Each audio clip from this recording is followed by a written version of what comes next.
Subiu para 6 o número de mortes de um forte terremoto que atingiu o Japão no primeiro dia do ano. 100 mil pessoas tiveram que sair de casa.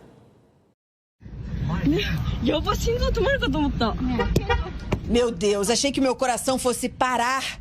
Desabafou uma japonesa dentro do carro, diante de uma casa que foi ao chão. Câmeras de segurança registraram os tremores.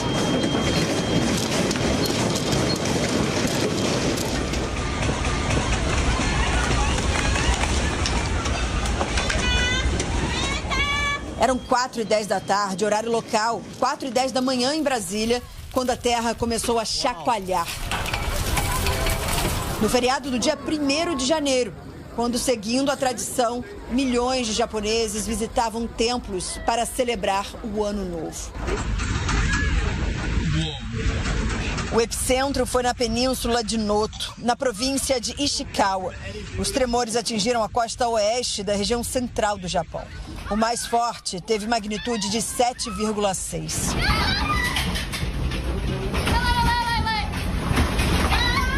O teto desta estação de metrô balançou.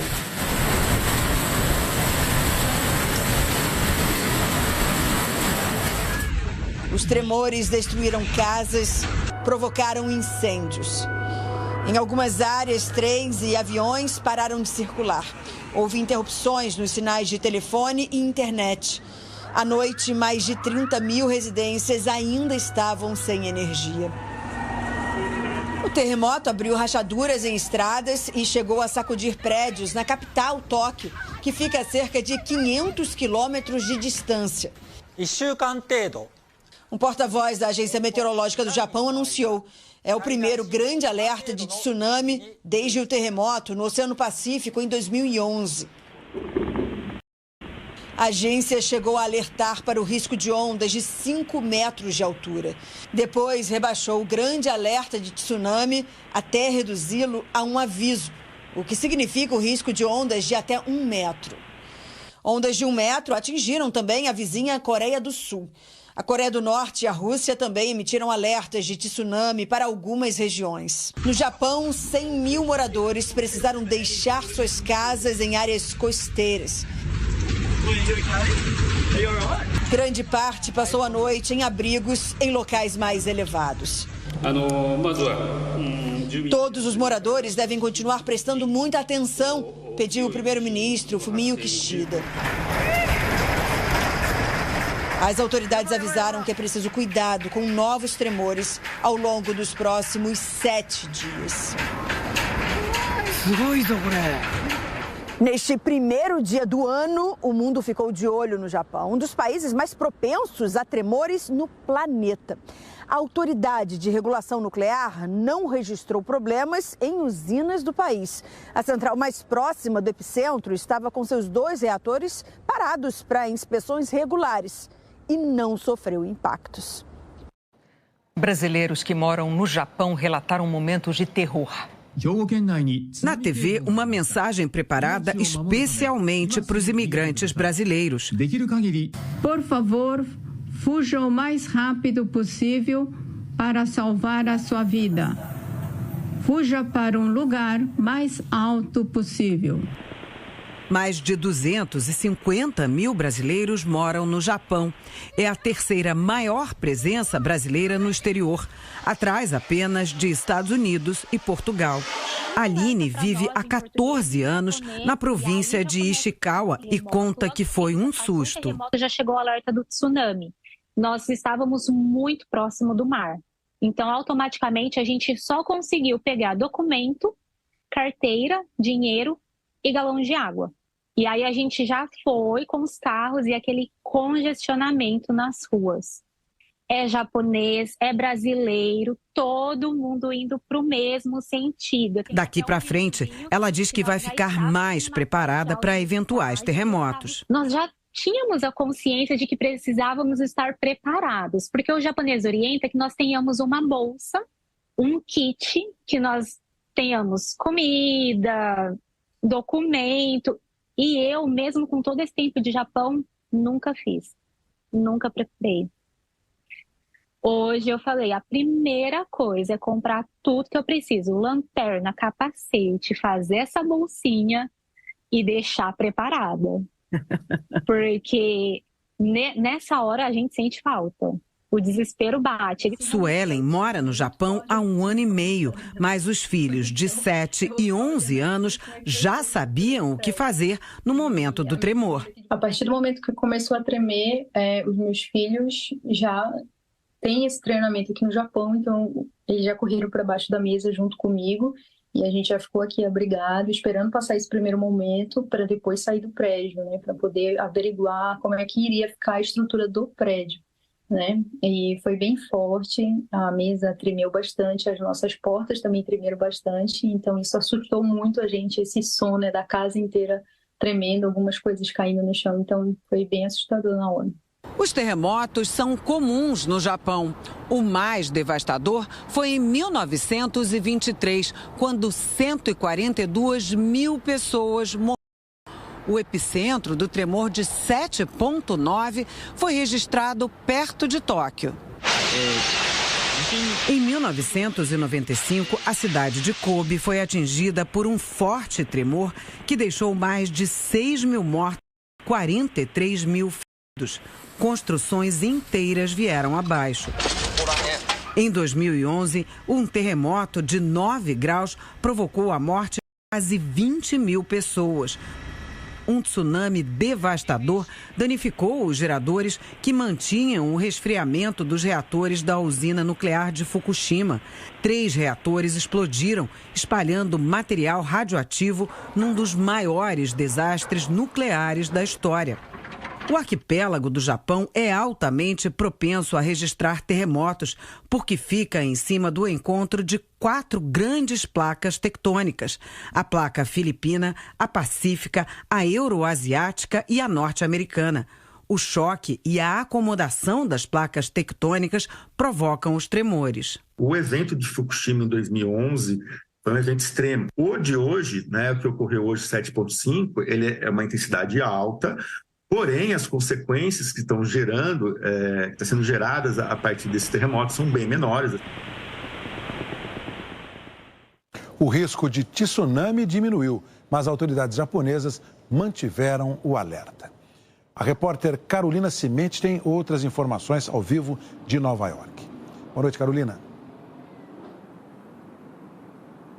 Boa noite, Heraldo, Renata, boa noite a todos. Olha, o alerta se manteve porque desde o terremoto, a agência japonesa de meteorologia já observou mais de 100 tremores menores.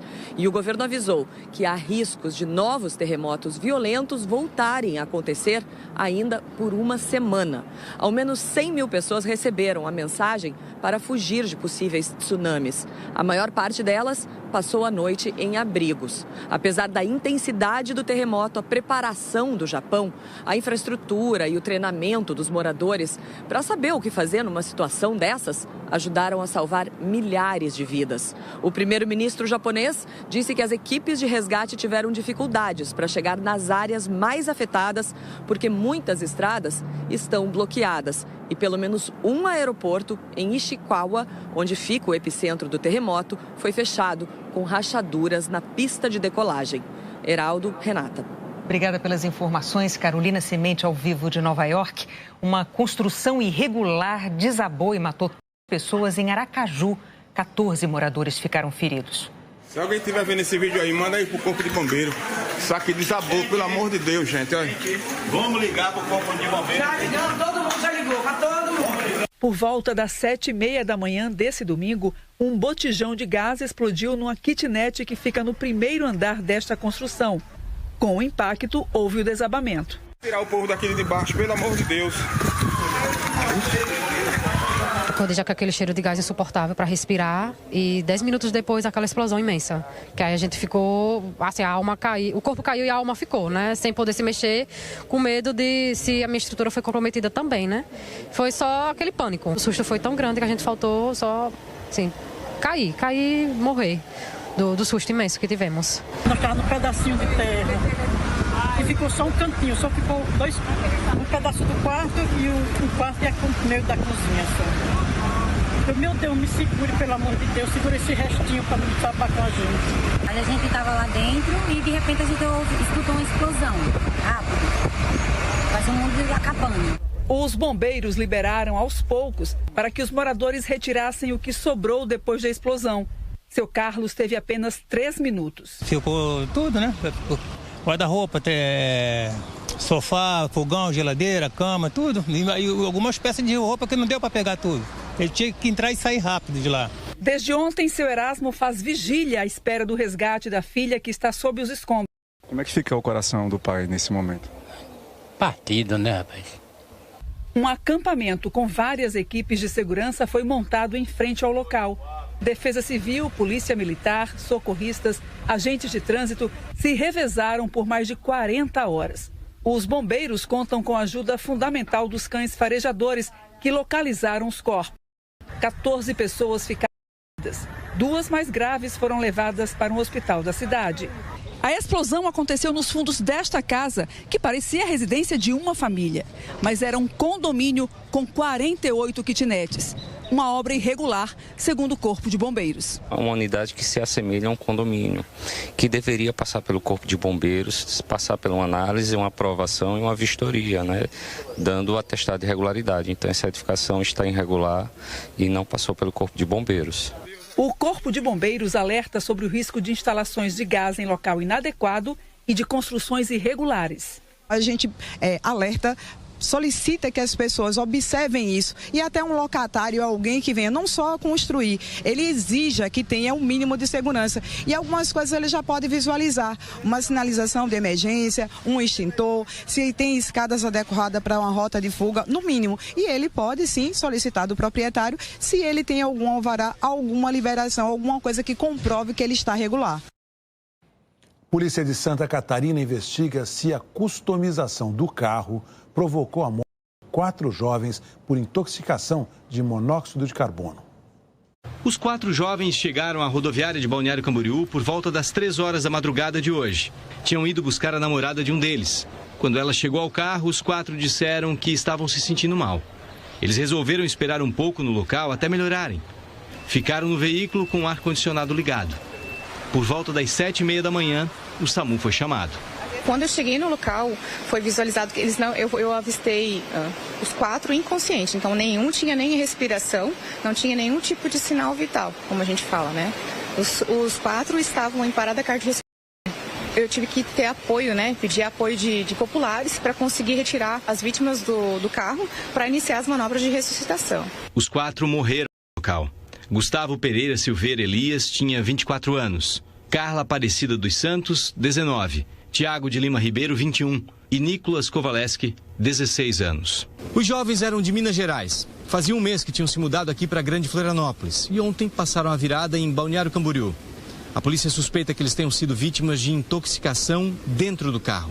De acordo com a perícia preliminar, né, há necessidade de exames complementares, há uma falha mecânica no veículo, né, que teria ocorrido uma perfuração no escape que ocorre entre o motor e o painel do automóvel, que estaria vazando monóxido de carbono para dentro do veículo, que teria causado asfixia e a parada cardiorrespiratória nos ocupantes. A família de uma das vítimas contou ao delegado que o carro tinha passado por uma customização no escapamento há poucos dias. O delegado acredita que essa possa ser a causa da perfuração no escapamento. O veículo está com as equipes da Polícia Científica para perícias e os corpos das vítimas foram examinados e já foram liberados para as famílias.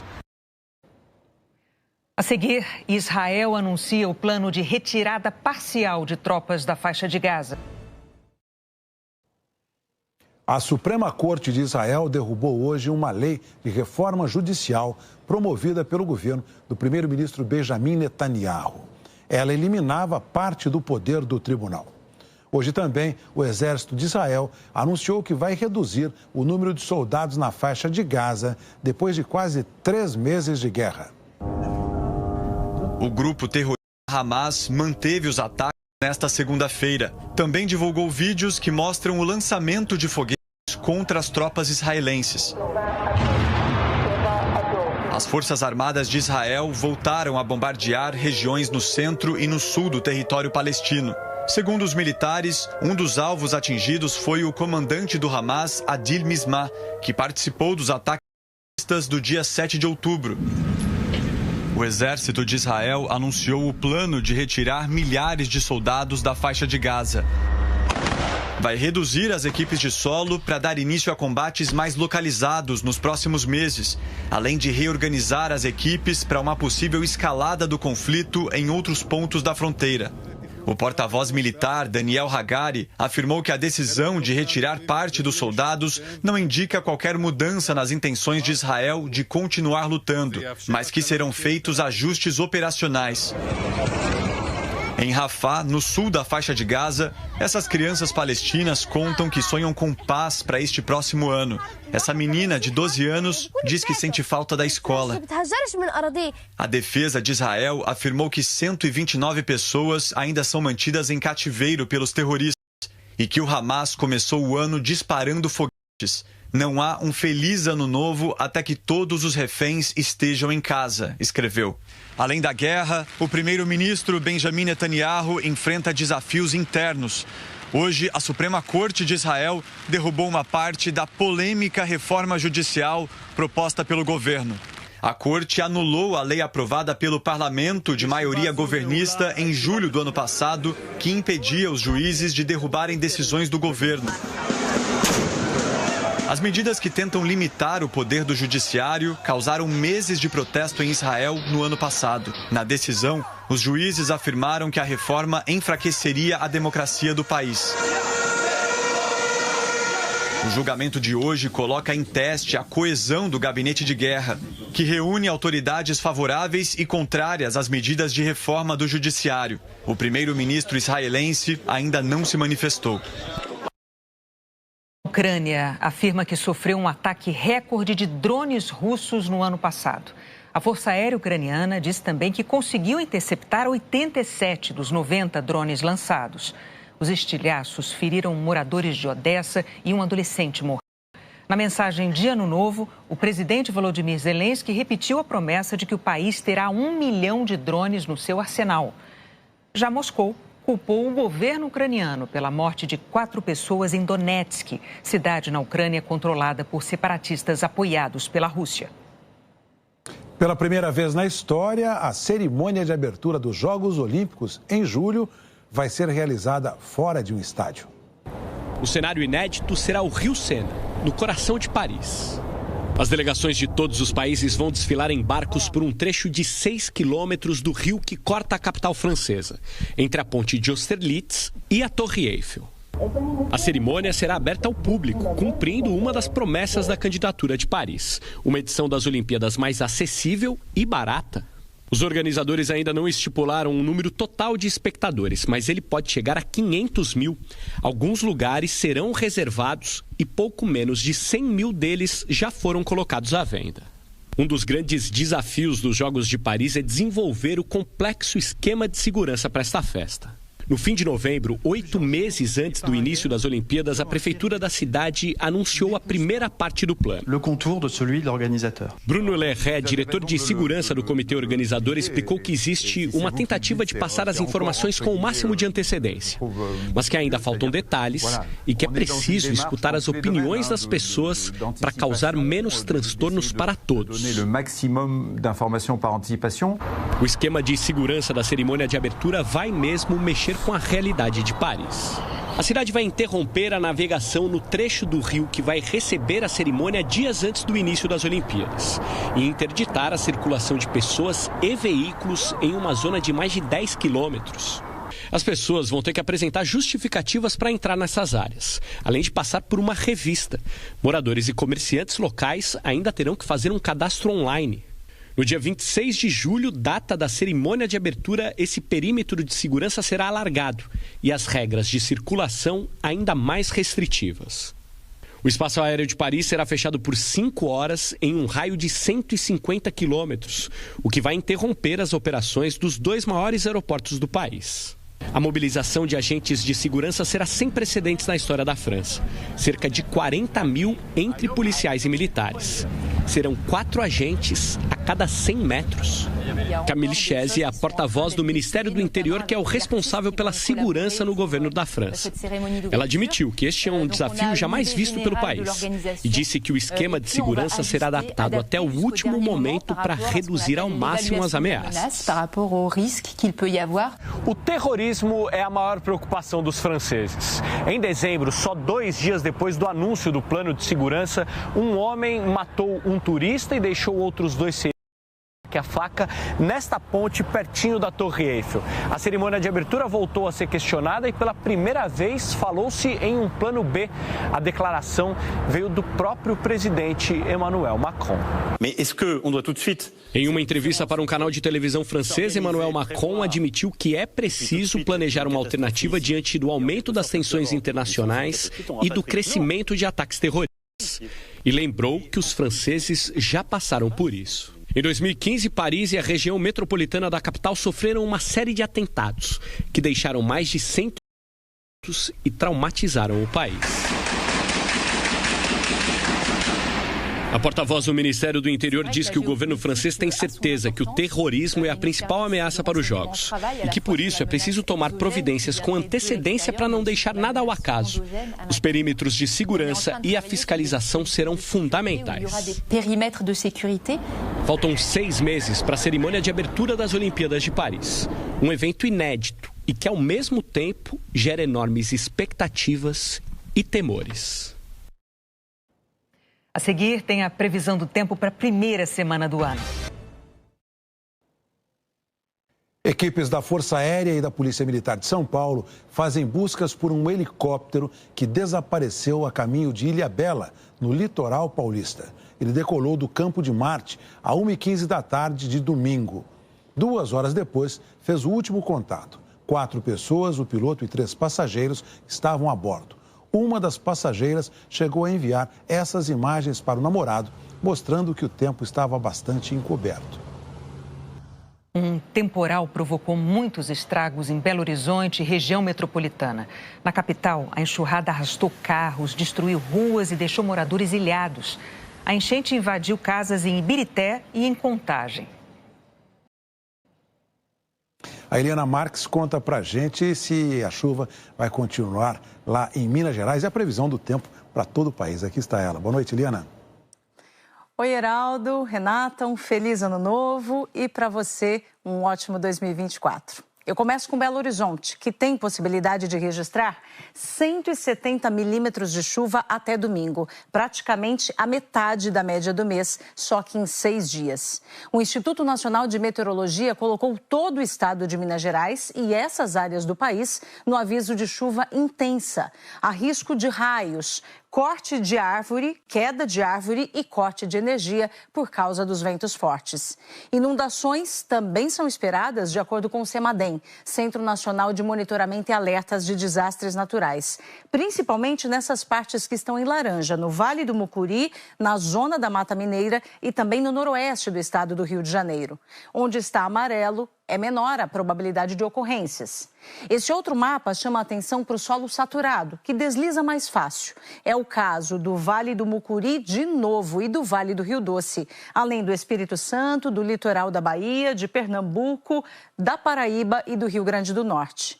Em Natal, João Pessoa, no Recife e em Salvador, a chuva vem a qualquer hora, máximas de 29 e 30 graus. O tempo fica mais abafado em Belém e Porto Velho, com 32 graus, mais quentes do que Cuiabá, com 31.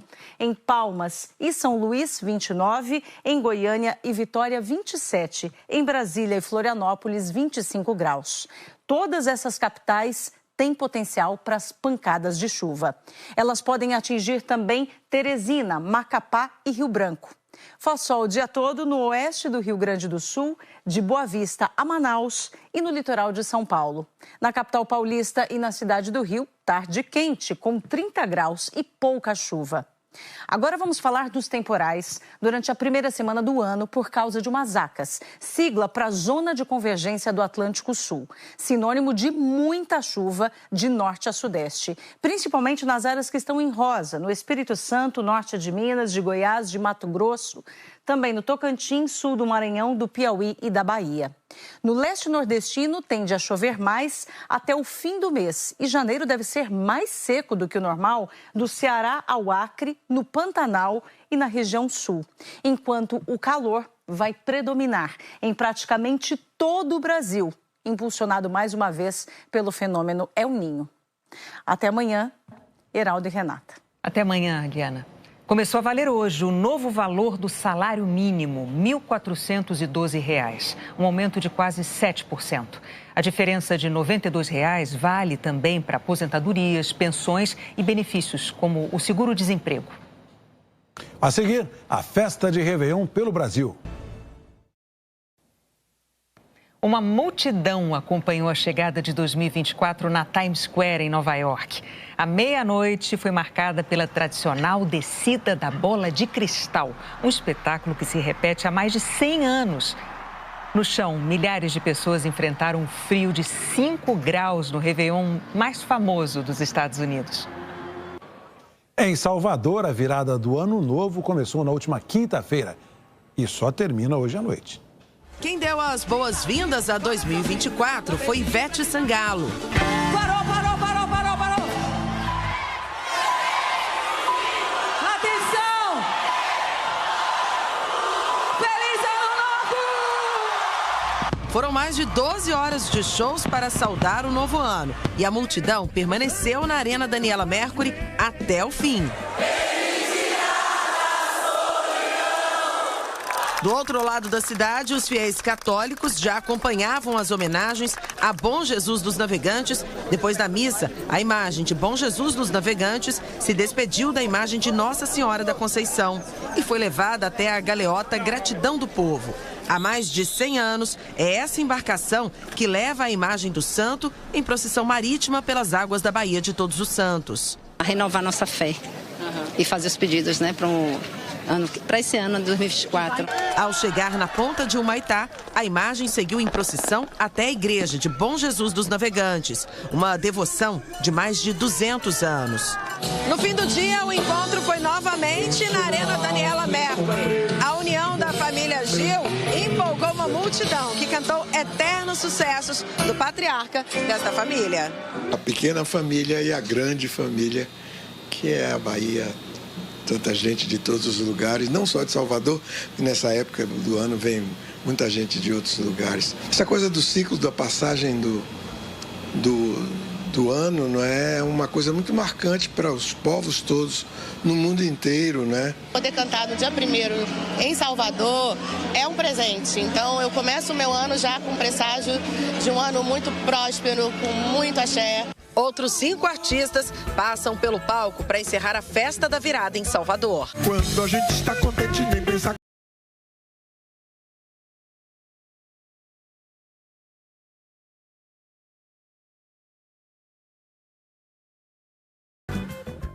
De norte a sul do país, o Réveillon teve queima de fogos, shows de drones e muita música. A voz de Alceu Valença anunciou a chegada de 2024 na capital pernambucana.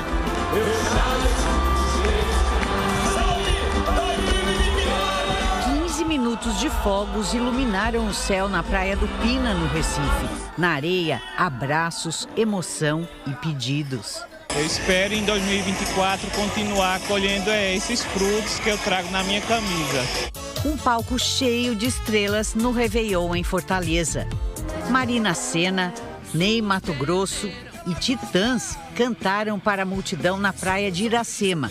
E Wesley Safadão fez a contagem regressiva.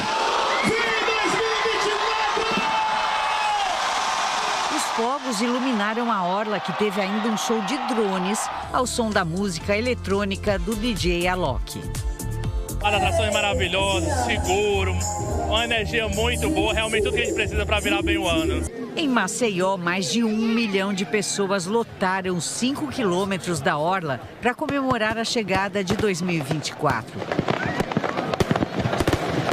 Foram muitas as famílias que se reuniram na areia, apostando nas cores para brindar o ano novo.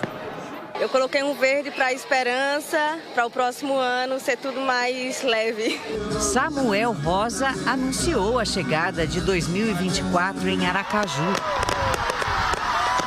Mais de 100 mil pessoas participaram da festa na praia de Atalaia, com fartura e muita gente seguindo a tradição de vestir branco. Em Vitória, a chuva fraca não atrapalhou a festa. Milhares de pessoas se reuniram na praia do Camburi para assistir aos shows e à queima de fogos. Na capital mineira, a Praça da Liberdade foi o palco da festa.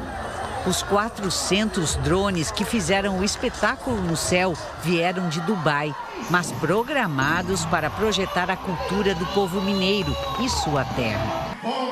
Em Campo Grande, festa popular com queima de fogos menos barulhentos. Aconteceu numa das principais avenidas da cidade. Chapada dos Guimarães, no Mato Grosso, organizou uma festa para mais de 100 mil pessoas, ao som de muita música sertaneja. Todo ano a gente faz essa virada aqui na Chapada, porque aqui tem uma energia muito boa. A praia de Água Doce da Graciosa foi o cenário do Réveillon em Palmas, com fogos lançados de balsas no lago formado pelas águas do Tocantins. Uma chuva fraca refrescou a virada em Belém, mas não atrapalhou a festa na Estação das Docas. O aniversário de 127 anos do Teatro Amazonas foi um dos temas da festa em Manaus. Mais de 100 artistas se revezaram para animar o público para a contagem regressiva para 2024. Mais de 400 mil pessoas viveram uma noite encantada em Florianópolis. A cada olhar para cima, um espetáculo. Canhões de laser projetaram figuras em jatos de água e em caravelas ancoradas na Bahia Norte. Uma cascata iluminada desceu pela ponte Hercílio Luz e os drones substituíram os fogos. Daqui a pouco, essa São Paulo cenográfica vai ser desmontada. A Avenida Paulista hoje é só sossego, mas fica a lembrança da grande festa que reuniu aqui cerca de 2 milhões de pessoas. As músicas e homenagens começaram ainda à tarde. E teve clássicos do sertanejo, baile do Simonal, carnaval antecipado com a Cláudia Leite, sacudindo a avenida. A gente não consegue ver o final. É muita energia boa reunida num lugar só. Essa Paulista é linda. E ficou ainda mais bonita com o espetáculo colorido no céu. E o coro puxado por Chitãozinho e Chororó para dar as boas-vindas ao ano que começa.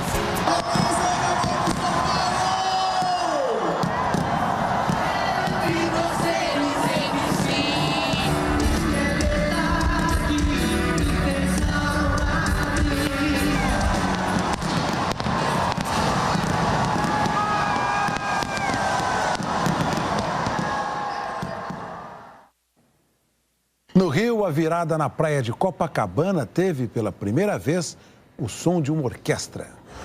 Grande Hotel Copacabana.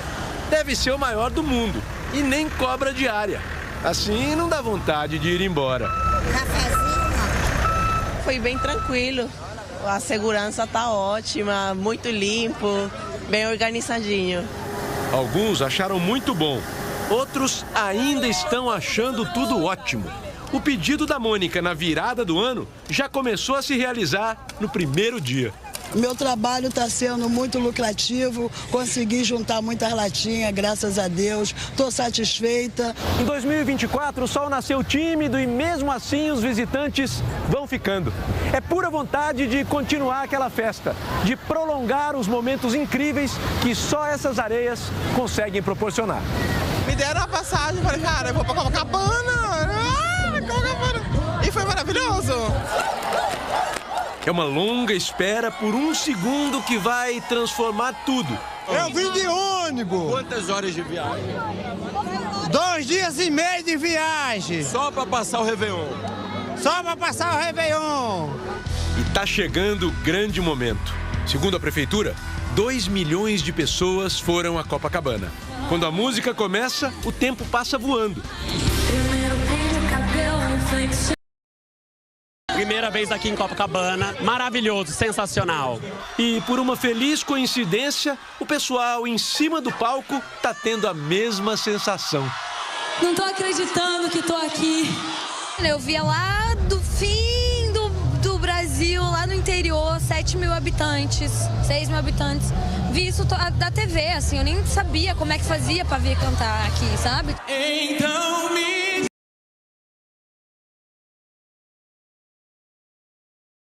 Estreante, Glória Groove chegou em tons de azul e prata, mas logo esquentou as cores e o ambiente.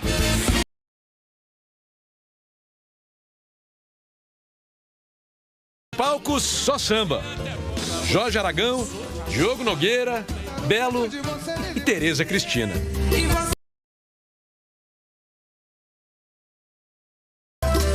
É uma energia muito diferente, né? Cantar perto do sal, perto do mar.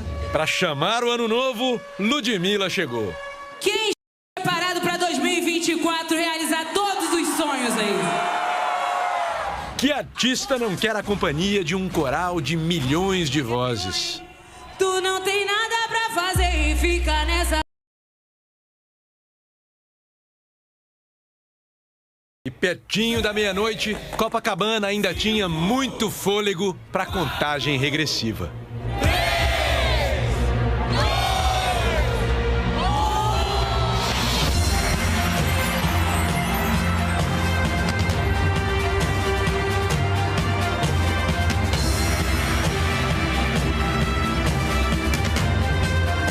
Foram 12 minutos de surpresas no céu. E para que os ouvidos não ficassem com inveja de tanta beleza, uma orquestra, que a maestrina Ludmilla Bruzzi sincronizou com o espetáculo visual.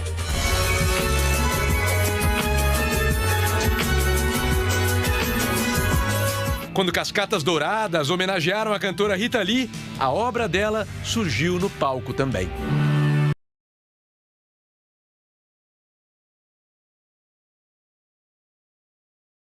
Fogos abafam as palavras, mas quando o coração quer falar, ninguém silencia. Dá pra ver nos olhos das pessoas o que elas querem dizer. Amor, paz, gratidão. Tudo resumido num pedido só. Em 2024, que o mundo ouça mais Copacabana.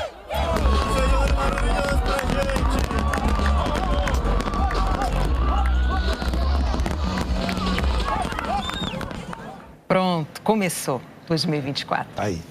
O Jornal da Globo é depois de Cinema 24. Boa noite. Boa noite e até amanhã.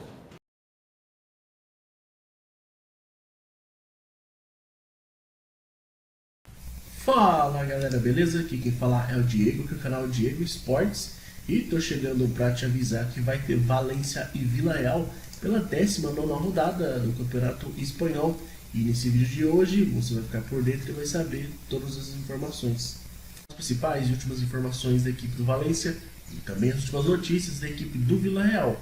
O Valência, que vem de ótima vitória fora de casa na rodada passada, joga hoje em casa e vem em busca de 3 pontos para poder subir algumas posições. Já o Vila Real, que também vem de vitória na rodada passada, jogando em casa, joga hoje fora de seus domínios e vem em busca de 3 pontos para fugir de vez de perto da zona de rebaixamento. Então, se você é torcedor do Valência ou torcedor do Vila Real, já faço o convite. Se inscreva agora aqui no nosso canal, já vai deixando o seu like no vídeo para nos ajudar. Ativa também o sininho de notificação para você receber os próximos vídeos. E comenta embaixo o seu palpite, porque o Valência vai receber o Vila Real na próxima terça-feira, dia 2, no estádio Mestala, às 5h30 da tarde, no horário de Brasília, em partida válida pela 19ª rodada do Campeonato Espanhol. O Valência segue oscilando nessa edição do Campeonato Espanhol, surgindo no meio da tabela de forma discreta, sendo apenas o 10º colocado e tem 23 pontos. Na última rodada, o time visitou o Raio Vallecano e venceu. Já a equipe do Vila Real, por sua vez, segue no mesmo ritmo que os donos da casa, ocupando a discreta 13ª posição. O Submarino Amarelo tem 19 pontos e desafios na temporada atual estão cada vez mais evidentes. Na última rodada, a equipe de Marcelino recebeu o Celta de Vigo e venceu. Hoje, o Valência deve ir a campo hoje com Marnadich, Correia, Paulista, Oscarar, Gaia, Fonquier, Jacabe, Pepelu, Guerra, Almeida e Duro. Já a provável escalação do Vila Real deve ter Jorgensen, Alt, Albion, Gábia, Moreno, Trigueiros, Capoe, Parejo, Baena, Gerard Moreno e Sorlot. Hoje a equipe do Valência, né, é a 10ª colocada, em 18 jogos tem 23 pontos e até aqui campanha de 6 vitórias, 5 empates e 7 derrotas, marcou 19 gols, sofreu 22 e tem um saldo de -3. Já o Vila Real, 13º colocado, 18 jogos e 19 pontos, fez campanha de 5 vitórias, 4 empates e 9 derrotas, marcou 26 gols, sofreu 35 e tem um saldo de -9. Na rodada passada, a equipe do Valência jogou fora de casa, jogou no estádio Campo de Valecas e venceu a equipe da casa, que é o Raio Vallecano, pelo placar de 1-0. O gol do Valência foi marcado por Canos. Já a equipe do Vila Real jogou em casa, no estádio Madrigal, e bateu o Celta de Vigo pelo placar de 3-2. Os gols do Vila Real foram marcados por Pedraza, Mandi e Parejo. Pelo lado do Celta de Vigo, o Dovicas e o Larsen fizeram os gols. Na próxima rodada, o Valência vai jogar fora de casa, vai jogar no estádio Nuevo Mirandilla e vai enfrentar a equipe da casa, o Cádiz. Esse jogo está marcado para domingo, dia 14 de janeiro. Já a equipe do Vila Real também vai jogar fora de casa, vai jogar no estádio Gran Canaria Stadium e vai enfrentar a equipe da casa, o Las Palmas. Essa partida está marcada para sábado, dia 13 de janeiro. Esses dois jogos vão ser válidos pela 20ª rodada do Campeonato Espanhol. Então é isso, rapaziada. Desejamos a todos aí um ótimo jogo. Que vença o melhor. Fiquem todos com Deus. E até a próxima.